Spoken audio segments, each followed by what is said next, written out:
ఆత్మకూరు పట్టణంలో నియోజకవర్గ మాజీ ఎమ్మెల్యే మేకపాటి విక్రమ్ రెడ్డి ఆధ్వర్యంలో భారీ ర్యాలీ నిర్వహించారు. వైసీపీ ఆదేశాల మేరకు ప్రజలపై విద్యుత్ ఛార్జీల అదనపు భారాన్ని మోపుతున్న కూటమి ప్రభుత్వం వైఖరికి నిరసనగా ర్యాలీ నిర్వహించారు.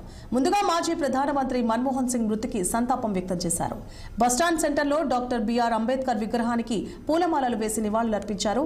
అనంతరం బస్టాండ్ సెంటర్ నుంచి విద్యుత్ భవనం వరకు ర్యాలీగా వచ్చి విద్యుత్ అధికారులకు పెరిగిన కరెంటు బిల్లులపై తగ్గించాలని అర్జీ ఇచ్చారు.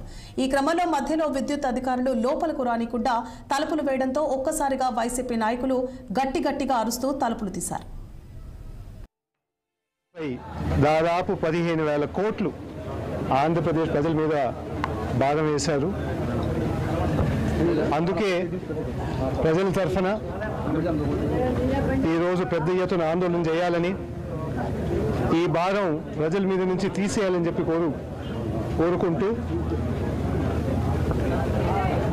ఎలక్ట్రిసిటీ డిపార్ట్మెంట్ ఈ గారికి మా కంప్లైంట్ ఇవ్వబోతున్నాము.